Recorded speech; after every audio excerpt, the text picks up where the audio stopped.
hermano, que considero que como iglesia necesitamos darle una vueltita de rosca a lo que es nuestra fortaleza en Dios. Nuestra fortaleza como iglesia, porque cada uno de nosotros durante la semana obviamente busca del Señor, amén, ora, lee la palabra, amén, aleluya, pero también como iglesia necesitamos fortalecernos, necesitamos crecer en el Señor. Y en el libro de Hechos nosotros vemos cómo el Señor fue forjando, se me venía esta palabra en la semana a la cabeza, cómo el Señor forjó, cómo el Señor modeló la iglesia de Jesucristo. Eso lo encontramos en el libro de Hechos. Si nosotros queremos fortalecernos como iglesia, tenemos que ir a la fuente, que es la palabra de Dios, y ver cómo el Señor fue levantando la iglesia. Y ahí nosotros vamos a ir teniendo en cuenta algunos principios, podríamos hablar también de algunos valores, algunas características esenciales que como iglesia no podemos perder. ¿Por qué le digo esto? Porque vivimos tiempos peligrosos. Vivimos tiempos donde se están dando doctrinas que no corresponden, no están sustentadas en la palabra. Nosotros tenemos que ser cautos, hermano. Yo siempre le digo, uno puede tener la oportunidad hoy, por los medios de comunicación, de poder conocer otros lugares donde se predica la palabra de Dios y uno puede escuchar.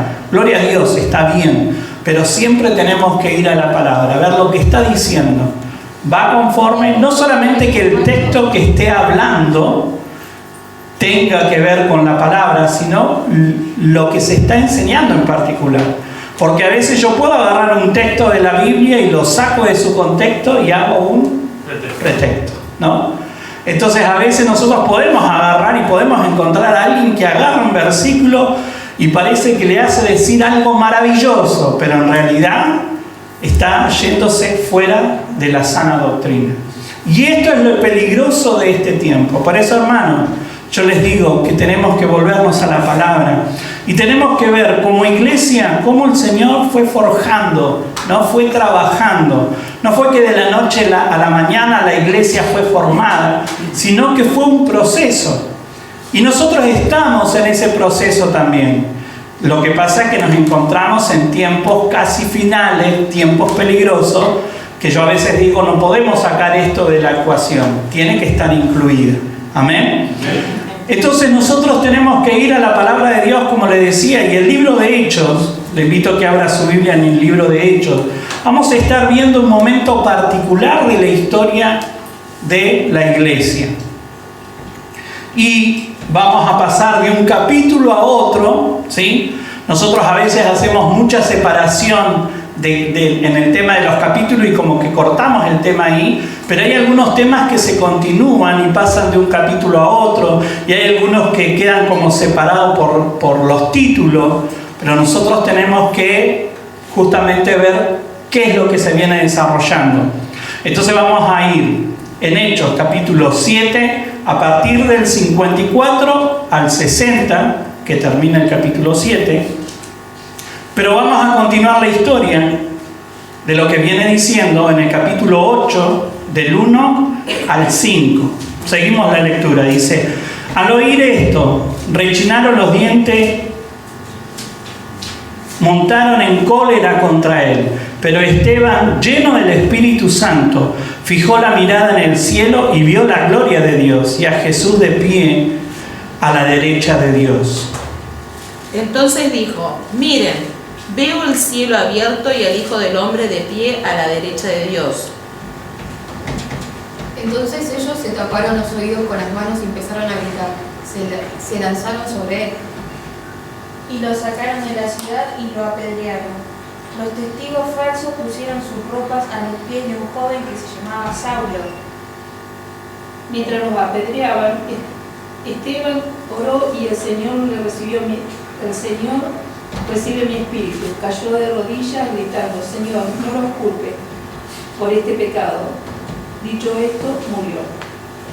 También Saulo estuvo de acuerdo con el asesinato de Esteban. A partir de ese día empezó una gran persecución contra la iglesia de Jerusalén. Toda la iglesia huyó a diferentes lugares de Judea y Samaria, Solo los apóstoles se quedaron en Jerusalén. Y mientras que unos hombres piadosos levantaron a Esteban y lo enterraron y lloraron mucho por él, Saulo hacía destrozos en la iglesia, entraba a las casas y arrestaba a los hombres y mujeres y los llevaba a la cárcel. ¿Pregunta? Hasta el 5. Los que se habían dispersado predicaban la palabra por donde quiera que iban. Felipe bajó a una ciudad de Samaria y les anunciaba a Cristo. Amén. Vieron que a veces como que se corta la lectura porque hay o fin de un capítulo o hay un título intermedio, ¿sí? Pero acá más o menos nos viene narrando un momento de la historia de la iglesia, donde encontramos a un personaje en particular. ¿Cuál es ese personaje que leímos acá? Saulo aparece en escena, que todavía no está como convertido, pero también aparece Esteban, ¿sí? Y justamente como le decía, nosotros podemos encontrar acá el modelo que el Señor fue forjando de la iglesia. Y como a través de este texto nosotros también podemos ir viendo algunas características que nosotros no podemos perder como iglesia. La semana pasada yo le decía, hay situaciones como iglesia que tenemos que aprender a vivir, y yo les hablaba de que el Señor nos prepara, nos da recursos. ¿Recuerda la prédica pasada que hablábamos de qué? Del recurso que Dios nos dio. De lo que nos daba en mano, y el texto era el de Moisés cuando le dice, ¿qué tienes en tu mano? Una vara. Entonces el Señor, a través de la historia, siempre estuvo acompañando en cada uno de los procesos de los hombres que levantó, y en este caso de la iglesia misma. El Señor los capacitó, el Señor los preparó, el Señor los acompañó. De hecho, el inicio de la iglesia se da justamente en el tiempo de la venida del Espíritu Santo. Cuando nosotros hablamos en qué tiempo se formó la iglesia, fue justo con la llegada del Espíritu Santo. Y a partir de ahí vemos cómo la predicación del Evangelio fue bajo el poder de Dios, con obras del Espíritu Santo, de tal manera que la gente comenzó a volver su corazón a Jesucristo. Y es lo que nosotros seguimos sosteniendo hasta el día de hoy, que solo en Cristo hay salvación, hermano. No nos salvamos por venir a la iglesia, no nos salvamos porque hagamos actividades dentro o fuera de la iglesia. Nosotros alcanzamos salvación por gracia, no por obras, pero creyendo en la persona de Jesucristo. Por eso yo tengo que seguir permitiendo que el Espíritu Santo trabaje en mi vida y me una justamente al cuerpo de tal manera que yo siga confiando en Jesucristo, de que Él está, que Él me va a ayudar. Ahora, nosotros acá vemos un momento particular de la historia, y acá es de lo que yo le quiero compartir. Primero que nada, Esteban fue uno de los escogidos por los apóstoles para ayudar cuando la iglesia se formó, ¿sí? Recuerdan que los apóstoles dijeron, bueno, acá falta uno, muchachos, vamos a tener que hacer algo, ¿no? Y eligieron a personas para que ayudara. ¿Por qué? Porque la iglesia empezó a crecer y todos se ayudaban. Todos se ayudaban, todos se compartían los bienes, había una alimentación también como masiva, podríamos decir, y se tenía ciertos cuidados. Ahora, la iglesia creció de tal manera que los apóstoles no daban abasto. Por eso también ingresan justamente a personas, y la característica fundamental que tenían estas personas elegidas, que eran llenas del Espíritu Santo, tenían un buen testimonio, y también dice que tenían sabiduría para tomar decisiones. ¿Por qué? Porque a medida que la iglesia iba creciendo había que ir tomando decisiones. Y se necesita justamente la sabiduría no humana, sino la sabiduría que viene de Dios. A cuestiones humanas, y sí, tratamos con sabiduría humana, pero en cuestiones del Espíritu necesitamos la ayuda del Espíritu. Y el Espíritu Santo siempre acompañó a la iglesia en su proceso de crecimiento.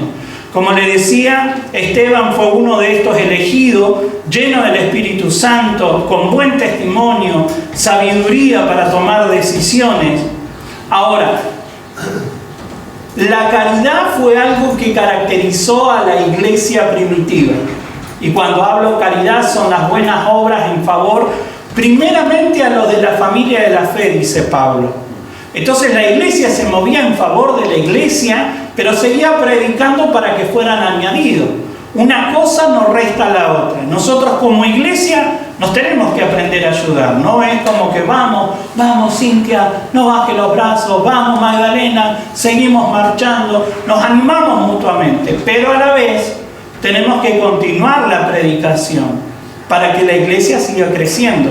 Esto era lo que ocurría en la iglesia primitiva. Las obras de caridad estaban a cargo de aquellos que fueron sumados como líderes dentro de la iglesia y comenzaron justamente a ser perseguidos. Y parece ilógico, hermano, pero la gente que no conoce al Señor le molesta todo. No le molesta que vos vayas a un boliche, que te emborraches, te drogues, estés hasta las 6 de la mañana, si es posible, en alguna fiesta, te aplauden. ¡Oh, sos un genio! Si es posible, abandonar tu familia, engañar a tu esposa o viceversa. Y todo eso se aplaude dentro de la sociedad. Pero ahora, salir de esa situación, entregar tu corazón a Cristo. Y muchas veces la gente empieza a, como que les molesta ya. Como que les comienza a molestar ese cambio. Y esto se sigue dando hasta el día de hoy, hermano. Por eso nosotros también tenemos que saber elegir justamente a quién nos acercamos, porque, vuelvo a repetir, predicar tenemos que seguir predicando y yo no me puedo aislar del mundo, pero edificar, yo no me puedo edificar con aquellos que no conocen a Cristo, porque lo único que van a edificar va a ser mi carne, y ahí es donde yo tengo que aprender a tener un freno, a cuidar mi testimonio como cuidaban estos primeros líderes. Entonces acá lo primero que nosotros podemos encontrar es que Esteban fue como acusado falsamente y se lo presentó delante del sacerdote. Ahora, Esteban, el discurso que dio Esteban, la predicación que él hizo, es una predicación como pocas que encontramos en todo el Nuevo Testamento en relación a la cronología que él hizo. Él como que hilvanó una cronología destacando hechos de la historia justamente del pueblo de Dios de una manera maravillosa, hermano, porque no era gente que tenía estudio, pero tenía la obra del Espíritu Santo. Entonces él comenzó a hablar y podíamos decir, les dio un discurso que no quedaron sin palabras. Y el texto que nosotros arrancamos, fíjese que dice, al oír esto, rechinando los dientes, montaron en cólera contra él, se enojaron. La gente que no conoce al Señor, la gente que no tiene la obra del Espíritu Santo, siempre le va a molestar a alguien que les habla justamente de Jesucristo. ¿Por qué?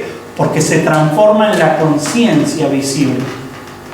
Porque hay gente que no quiere escuchar que está mal, pero cuando alguien predica de Cristo, no es que uno tiene que ir a hablar, no, es como ir a condenar gente. No salimos a condenar gente, pero sí cuando uno habla de Cristo y el que no está bien en el Señor o no tiene a Cristo, va a tener convicción de pecado, como estas personas que dice que montaron en cólera, se enojaron muchísimo. ¿Y qué fue lo que hicieron en ese enojo? Deciden matarlo. Y uno diría, pero qué injusto. Sí. Y esto es parte de una característica que se sigue dando a lo largo de la historia, porque podríamos decir que Esteban fue el primer mártir de la iglesia. Pero no quiere decir que esos mártires se terminaron, no. A lo largo de la historia nosotros encontramos muchísimas personas que por predicar de Jesucristo, por compartir su fe en Jesucristo, fueron justamente martirizados. Ahora, hermano, nosotros estamos en tiempo o en un lugar donde no padecemos ese tipo de situación. Entonces tenemos que saber aprovechar las oportunidades. ¿Tenemos libertad para predicar? Sí. Entonces predique, hermano. Hable del Señor. No espere a que la situación comience a ser cada vez más caótica y que comiencen a perseguir a la iglesia y te diga, ay, cierto, yo tenía que predicar. No, comencemos ahora. Ahora, yo no sé lo que viene más adelante. No hago futurología, ni tampoco quiero ser profeta de malas situaciones. Pero la realidad es que la palabra nos dice que en los tiempos finales las cosas se van a complicar. Entonces, yo tengo que aprovechar el tiempo y fortalecer mi fe en Jesucristo. Amén.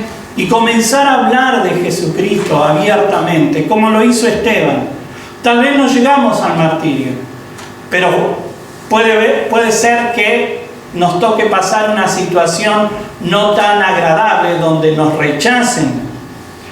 Ahora, ¿qué es lo que me habla a mí esta primera parte del texto que leímos? Que justamente la predicación de la iglesia no buscaba el aplauso de la gente. Esteban no buscó que los líderes religiosos aplaudieran todo lo que él estaba diciendo.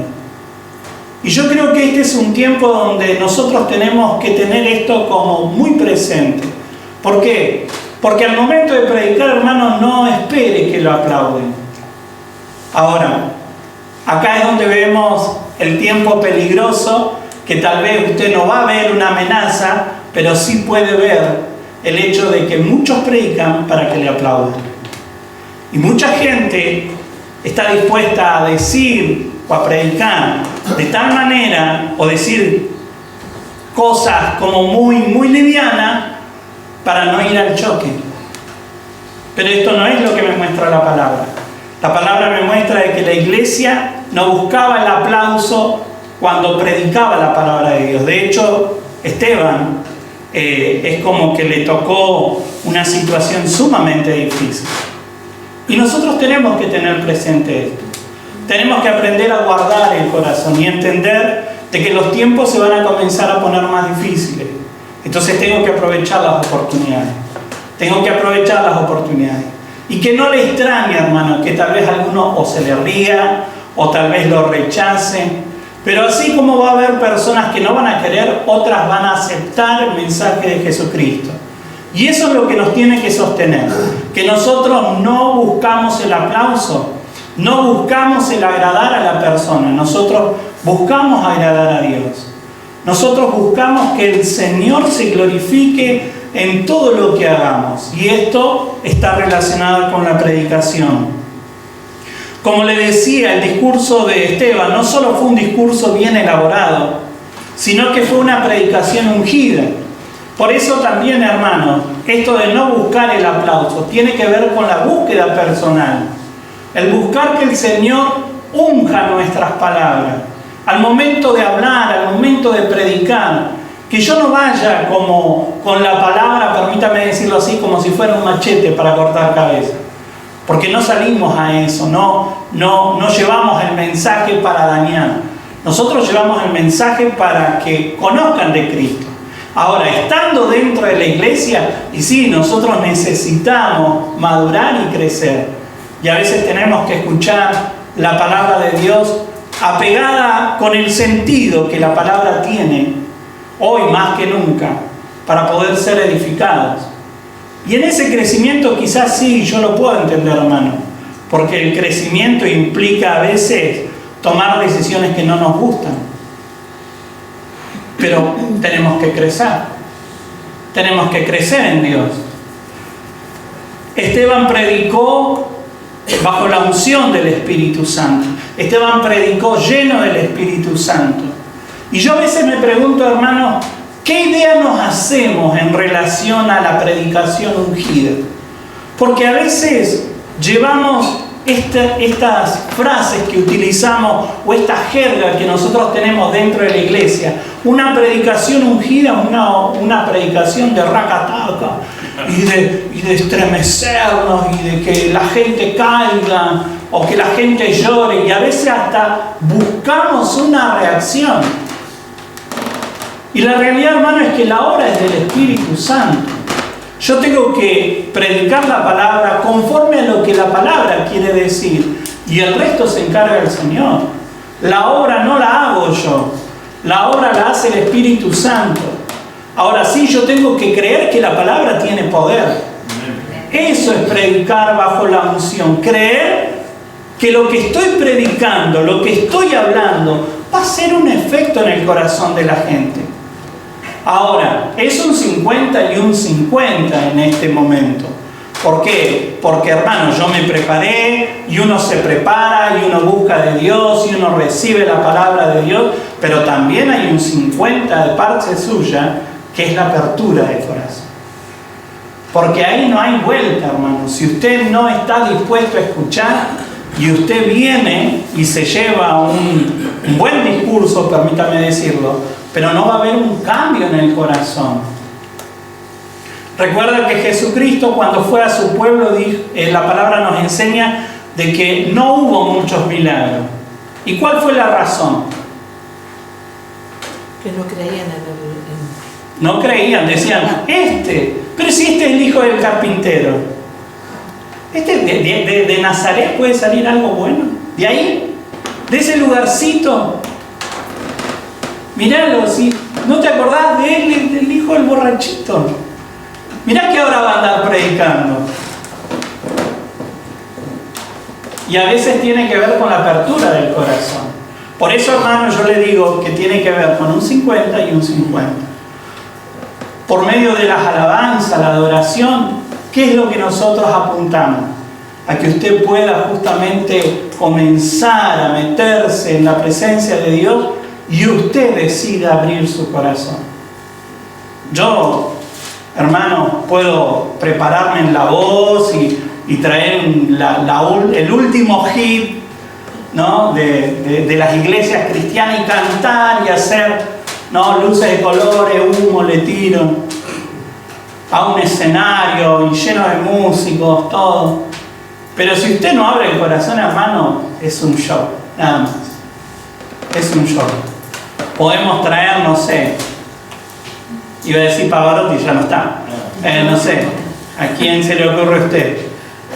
Pero puede traer el mejor de los cantantes, el mejor de los músicos, pero si no hay apertura de corazón, hermano, no pasa nada. Por eso, ¿qué entendemos nosotros de una predicación ungida? Una predicación que está bajo la obra del Espíritu Santo.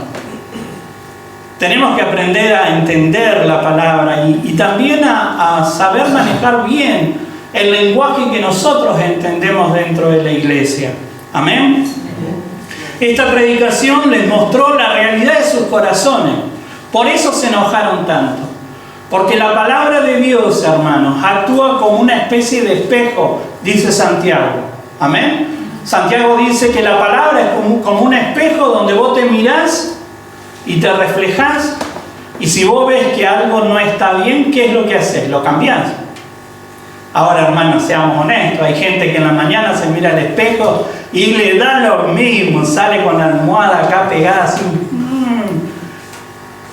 El molino tiene acá atrás. El agua ni la tocan en la mañana. No, nada, una lavada de cara, nada.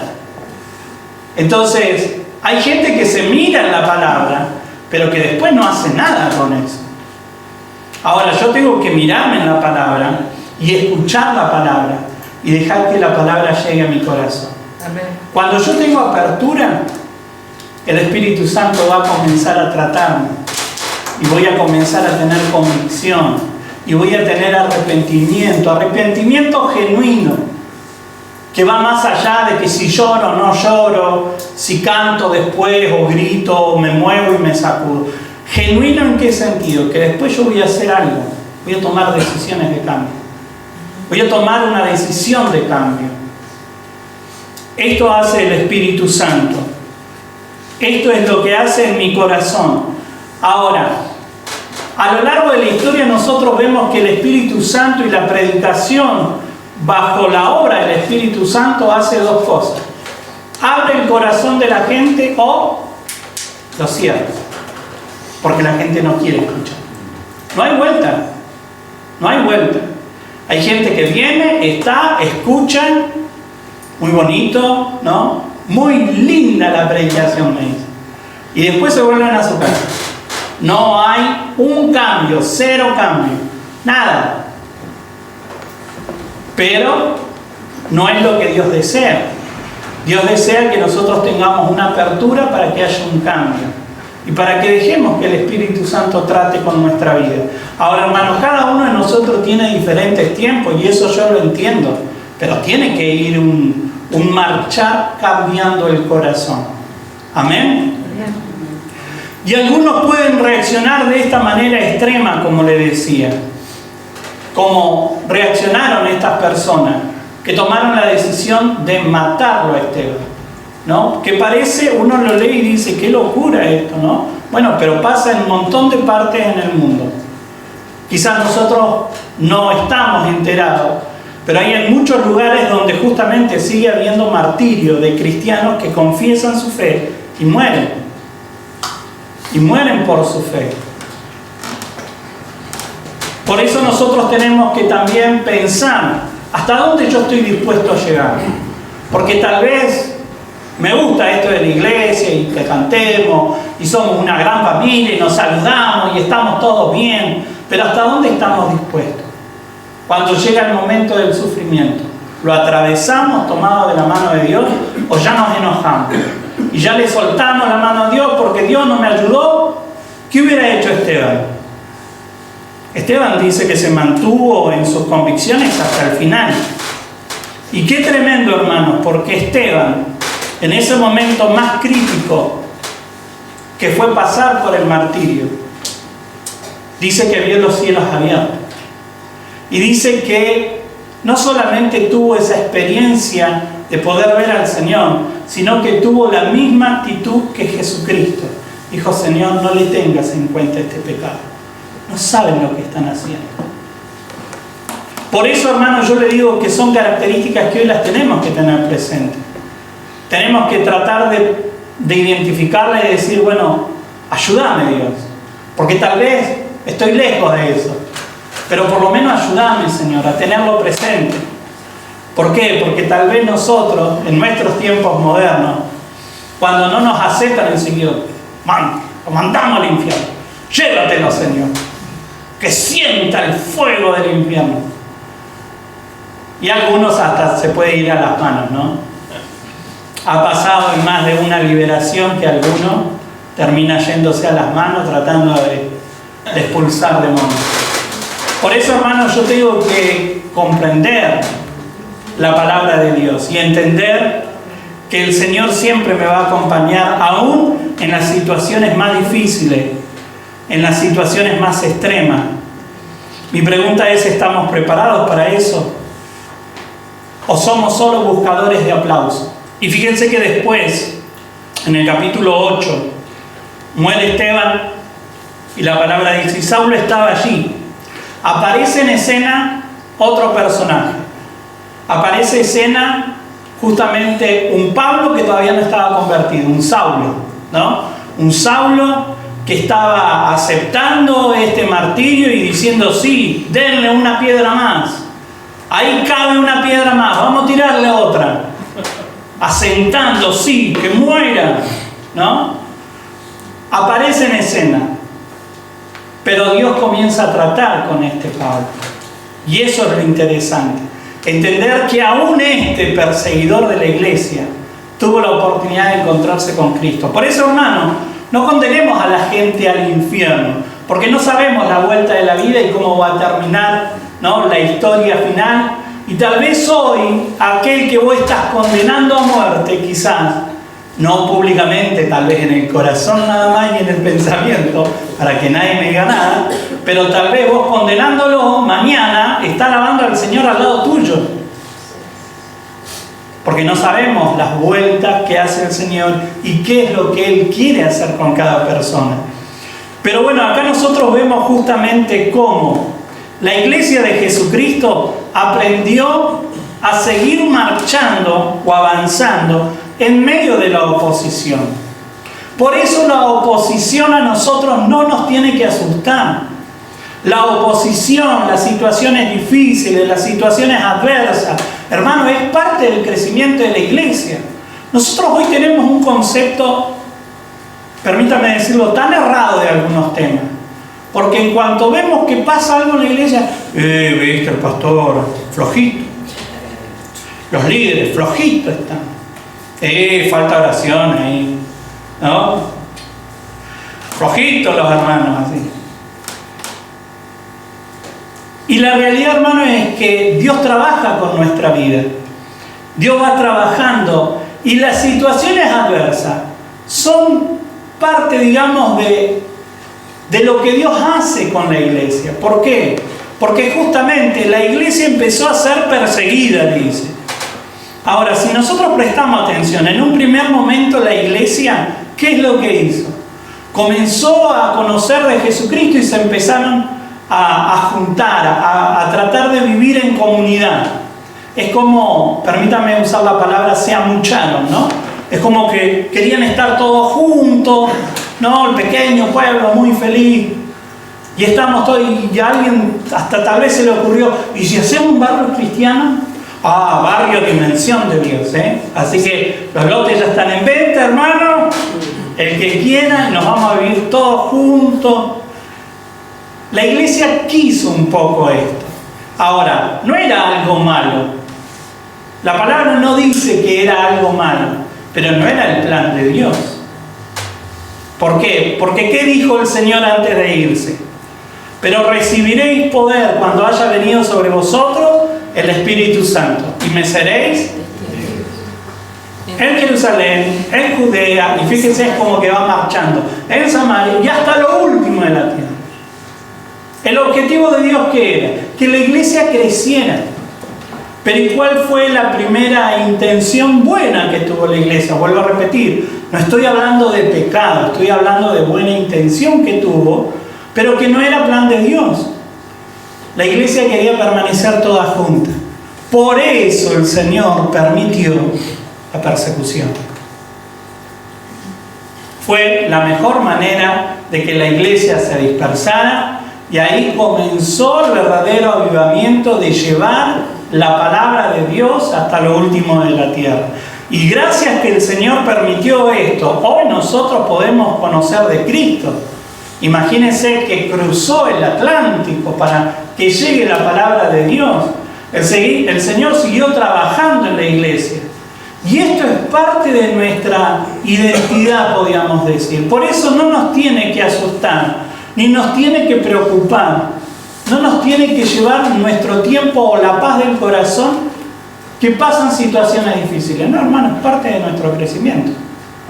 Ahora, yo tengo la oportunidad, y nosotros como iglesia tenemos la oportunidad de experimentar la ayuda de Dios. ¿Por qué Dios me va a ayudar si a mí todo me va bien? ¿Cómo yo voy a ver la mano de Dios? Y esto es lo que a veces nosotros es como que nos cuesta, porque generamos una estructura en nuestra mente. Dios está conmigo y me tiene que ir bien. Te tiene que ir bien. Y todo va a estar bien. Y Dios te va a bendecir y te va a apoyar y te va a llenar la billetera. Esa es la parte que más nos gusta, ¿no? Y vamos a estar bien y vamos a vivir 6 meses de vacaciones. ¡Aleluya! Sí, amén, digo eso. Pero y a veces no se da esa situación. ¿Y qué? ¿Porque no se da esa situación estamos en pecado, estamos mal? No, hermano. La palabra dice que la iglesia avanzó en medio de la oposición. Oposición que el Señor permitió. Era parte del plan, era parte del crecimiento. Y acá es donde aparece, como le digo, Saulo. Comienza a aparecer Saulo. Según él y otros religiosos más, estos creyentes en Jesucristo profesaban una falsa doctrina que no se debía de extender más. Y por eso que Saulo hace esto su bandera y sale a perseguir. Y hermanos, a veces nosotros no tomamos conciencia de que con nuestro estilo de vida y nuestra forma de vivir, a algunos les molesta. A algunos les va a molestar, hermano. Les va a molestar. Por eso yo tengo que entender de que hay un adversario y que ese adversario siempre va a querer poner un palo en la rueda. Siempre va a querer detener a la iglesia. Ahora, ¿qué me muestra la palabra? La iglesia no se detuvo, por más que hubo oposición. Y es más, la oposición el Señor la utilizó en favor de la iglesia. Por eso, hermano, no se preocupe si algunas situaciones no están yendo tal vez como usted quisiera, porque le puedo asegurar que el Señor está preparando un milagro. El Señor está preparando algo grandioso que va a mostrar cómo se revierte la situación y cómo Él se glorifica a través de aquellos que se animan a creer. Porque esta parte sí nos toca a nosotros, creer, confiar, aferrarnos de la mano de Dios, de tal manera que en medio de esa situación yo puedo ver la mano de Dios. Amén. Esteban, en medio de la situación más difícil, hermano, no es que dijo, ay, ¿por qué servía a Jesucristo? Murió. No dice eso la Biblia. La Biblia dice, y veo los cielos abiertos, Señor, no le tengas en cuenta este pecado. Tuvo un momento espiritual, un momento de ánimo que quedó registrado para animar nuestras vidas. ¿Por qué? Porque a pesar de las circunstancias, Dios está. Dios está con usted, Dios está conmigo. Si hay algo que al diablo le funciona y le sigue funcionando, es esta arma. Dios no está con vos. ¿Dónde está tu Dios? ¿Viste? Le serví. Ahora que le serví, ahora que le buscas, te está yendo todo mal, no busques más. Ese es el típico argumento del enemigo. Y a algunos le funciona, ¿por qué? Porque se sueltan de la mano de Dios. Se sueltan del Señor. Cuando yo paso estos momentos adversos, es cuando más me tengo que aferrar a Jesucristo. Yo tengo que ser parte de la iglesia de Jesucristo. Y fíjense que la iglesia de Jesucristo en este momento no estaba haciendo algo malo. No estaba haciendo más que predicar y ayudar a su gente. Pero hay gente que le molesta. Hay gente que no va a tener problema de generar un falso testimonio y comenzar a atacar la iglesia. Pero ahí es donde yo tengo que permanecer firme, hermano. Saben que en este tiempo el enemigo como que también, he escuchado en la semana a alguien que decía, la iglesia se ayorna. No, la verdad es que no me gusta mucho esa frase. Pero sí el enemigo se ayorna. ¿En qué sentido? En que tal vez él no va a salir, ¿no es cierto? A veces uno se imagina al enemigo como ese bicho feo que te viene a asustar en la noche, no sé, con dientes y una mirada fea y que te sacude la cama, no sé. Y a veces uno genera esto, y no, tal vez a veces el enemigo te va a atacar de otra manera. Y hoy se da justamente que en los medios de comunicación pueden poner una información falsa de tal manera que vos podés quedar pero totalmente expuesto a una sociedad que te apunta y que te cancela. ¿Has escuchado esta frase? La cancelación. El enemigo se está moviendo ahí, hermano. El enemigo se está moviendo de esta manera. Y a veces no nos damos cuenta.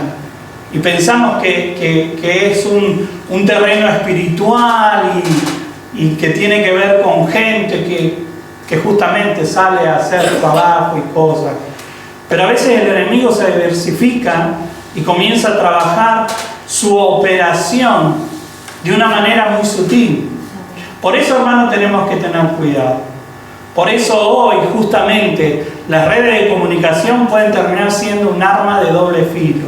¿Por qué? Porque así como podemos encontrar mensajes que nos animan, nos edifican, nos levantan el espíritu, podemos encontrar mensajes, hermanos, que son terriblemente dañinos para la iglesia.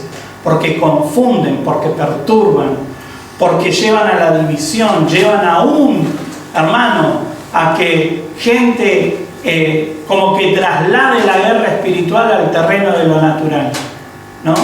Y hay gente que, no sé, como que vamos a hacer guerra espiritual el día jueves, vamos a hacer guerra espiritual y vienen todos, ¿no? De camuflado, con casco alguno, y usted se ríe, ha pasado.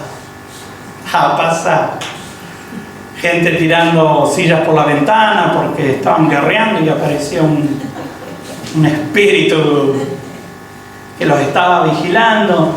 Cuidado, hermano, cuidado. Nosotros tenemos que tener nuestros pies puestos en la palabra de Dios. Por eso, hermano, vuelvo a repetir, no se asuste de la oposición, no se preocupe. que en un primer momento, hermano, a todos nos pasa, ¿sí? Porque no es que yo me paro en este lugar, en el pedestal de que yo todo lo sé y todo, yo conozco y entiendo todo y por eso los miro desde acá arriba a ustedes. No, hermanos, todos vamos caminando de la misma forma y así como a usted hay cosas que le afectan, a mí también hay cosas que me afectan. No lo puedo evitar, no puedo evitar. Pero ahí es donde yo tengo que saber reaccionar. Porque yo todavía estoy en esta caja hermosa que se llama cuerpo, carne, pero la realidad, hermano, es que yo tengo que aprender a separarlos tanto. Y cuando llega el ataque, quizás en un primer momento me puede llegar a conmover, ¿no? Como que a veces te afecta un poco, pero ahí es donde yo tengo que tomar las armas espirituales que Dios me dio. Yo tengo que aprender a manejarme en el terreno de la oposición y tomar terreno y avanzar, como la iglesia siguió avanzando en medio de la oposición. Dice, aquel día se desató una gran persecución contra la iglesia de Jerusalén, y todos, excepto los apóstoles, se dispersaron por las regiones de Judea y Samaria. Unos hombres piadosos sepultaron a Esteban e hicieron gran duelo por él. Saulo, por su parte, causaba estragos en la iglesia, entrando de casa en casa, arrastraba a hombres y a mujeres y los metía en la cárcel. Hoy nosotros quizás estamos lejos de tener que vivir algo así, pero si pasara, ¿cómo reaccionaríamos? ¿Entenderíamos que Dios no nos abandona? ¿Estaríamos firmes en nuestras convicciones, entendiendo de que Dios a mí no me va a abandonar nunca, a pesar de que tal vez alguien venga a sacarme de los pelos de este lugar? Yo tengo que trabajar mis convicciones en este tiempo. Yo tengo que aprender a ver en la palabra que la iglesia aprendió a moverse en medio de situaciones difíciles, en medio de situaciones de persecución. Y fíjese que luego tenemos el versículo 4 y 5 y dice, los que se habían dispersado predicaban la palabra por donde quiera que iban. Felipe bajó una ciudad de Samaria y les anunciaba al Mesías. Y acá es donde yo le digo, hermano, por qué Dios permitió esta persecución. Porque fue un buen método para que a donde fueran los cristianos que seguían abrazados a la fe de Jesucristo, comenzaron a predicar la palabra de Dios. Comenzaron a hablar de Jesucristo. Y a donde ellos iban, hablaban de Jesucristo. A donde ellos iban, predicaban de Jesucristo. ¿Por qué? Porque no se soltaban de la mano de Dios. Por eso, a pesar de las situaciones adversas, no se suelte de la mano de Dios. Siga confiando, siga creyendo y siga entendiendo de que Dios tiene planes y propósitos con nuestra vida. Amén. Amén. La iglesia es un organismo vivo, hermano. Siempre va cambiando, vamos siendo transformados por Dios a través de las circunstancias y la obra del Espíritu Santo. La iglesia es un organismo vivo, ¿sí? Por eso la iglesia no es perfecta, hermano. Nosotros a veces pensamos, porque viste que en la iglesia está llena de hipócritas. Vio que hoy se dan esto de que ponen cartelitos, una musiquita triste, iglesia llena de hipócritas, porque... Y como que suena espiritual esto, ¿no? Hermano, la iglesia no es perfecta. Ahora, ¿vamos camino a la perfección? Sí. Ahora, yo no puedo agarrarlos a ustedes y hacerlos marchar al mismo paso. ¿Por qué? Porque cada uno está en un tiempo diferente. La iglesia no es como decía un pastor, la iglesia no es como una fábrica de galletitas, ¿no? Donde salen todas cuadraditas, iguales, con la misma cantidad de agujeritos, con la marca de la galletita, uno tras de otro, todas igualitas. Y la que no funciona, listo, la tiramos. La iglesia no es así. La iglesia es un organismo vivo, donde cada integrante tiene una madurez que la va trabajando. Y aquel que no la trabaja va a seguir estando dentro de la iglesia. Y vamos a tener que ayudarle a marchar y va a seguir marchando. Amén, hermano. Por eso nosotros tenemos que trabajar nuestro carácter. Ojalá, hermano, ¿no es cierto? Yo en un tiempo decía, ojalá nos lleguen esos discípulos, ¿no? Que todos marchan, vos le decís esto, sí, amén, vamos, firme, adelante. ¡Oh, qué lindo, hermano! Pero no siempre es así. En el 99,9999% no ocurre así. Así que si tiene uno así, dé gloria al Señor. Pero la realidad, hermano, es que nosotros vamos madurando a diferentes tiempos y vamos entendiendo la palabra a diferentes tiempos. Por eso, la cantidad de años dentro de la iglesia no es proporcional a mi madurez. La madurez tiene que ver con cuánto yo trabajo mi fe en Jesucristo y cuánto dejo que el Señor obre en mi corazón. Amén. Y como le decía antes, cuando se desata la persecución, aparece en escena Saulo. Pero cuando vemos a la iglesia que sigue marchando, a pesar de las circunstancias, nosotros encontramos a un Felipe. Encontramos a cristianos sin nombre, porque la primera parte del versículo 4 dice, los que habían dispersado, ¿da nombre? No, pero algunos se escaparon. Eso es lo que me da a entender la palabra. Quizás no tuvieron el registro de los nombres, pero vaya a saber cuánta gente había. ¿Recuerda la cantidad de gente que se había convertido en el primer discurso de Pedro? Y después en el segundo, más o menos, miles dice. Entonces era mucha gente la que se dispersó, algunos quedaron, otros se fueron, pero la palabra me enseña que los que fueron dispersados, por donde iban, predicaban la palabra de Dios. Y acá es donde surge Felipe, que después usted puede continuar justamente la historia de Felipe, pero acá surge Felipe. Surge un Felipe que tal vez no tenía mucho renombre, no era muy conocido, no venía de hijos de pastores, ni tampoco de familia de creyentes. Vaya a saber, un Felipe, vamos a dejarlo ahí, es un Felipe. Y el Señor lo levanta y comienza a predicar. Y el Señor le usa. Porque fíjese lo que dice el versículo 6, no lo leímos, pero dice, al oír a Felipe y ver las señales milagrosas que realizaba, mucha gente se reunía y todos prestaban atención a su mensaje. Hubo una respuesta al mensaje de Felipe. O sea que el Señor comenzó a usar a esa gente que huyó porque la estaban persiguiendo. Entonces, hermanos, a veces nosotros juzgamos tan livianamente las situaciones que tenemos que aprender a veces a meditar un poquito más y a hablar un poquito menos con respecto a qué es lo que vemos, ¿no? Porque estas personas fueron dispersadas, pero seguían predicando el Señor. Por eso, hermanos, nosotros, a pesar de que si hay o no hay oposición, nosotros tenemos que seguir predicando la palabra de Dios. Y así como en un momento determinado Dios levantó a un Saulo para la oposición, levantó a un Felipe para la edificación. La decisión de qué lado nos ponemos es nuestra. Yo puedo ponerme del lado de los que persiguen a la iglesia. Y tal vez no de una manera agresiva, pero sí me puedo poner en la silla de enfrente. Como yo siempre digo, es fácil sentarse en la vereda de enfrente con una sillita y decir, ah, mirá este, ah, mirá aquel, mirá cómo hacen, mirá lo que les falta, ah, no, son poquitos. Ni gas tienen en esa iglesia. Mirá que Dios va a hacer algo ahí. ¿No? Fácil sentarse afuera. Ahora, yo prefiero estar del lado de los Felipe, que a pesar de estar perseguido, seguía edificando la iglesia de Jesucristo. Seguía predicando de Jesucristo. Y esto es lo que nosotros tenemos que tener presente para permanecer siendo iglesia, hermano. Para que nosotros no perdamos nuestro rumbo, no perdamos nuestro norte, que nosotros no perdamos nuestra brújula interior en relación a cómo tenemos que marchar. Y ahora, diferencia, hermanos, seguramente que vamos a tener diferencia.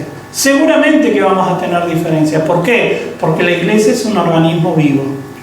Y no todos nacimos en el mismo hogar, no todos tuvimos las mismas situaciones, ¿no? Algunos crecieron con papá, otros sin papá, otros con papás pero que no fueron presentes, otros que la pasaron re mal, otros que anduvieron pidiendo en la calle. Todos pasamos situaciones diferentes, hermano. Por eso vamos a opinar diferente de algunos temas.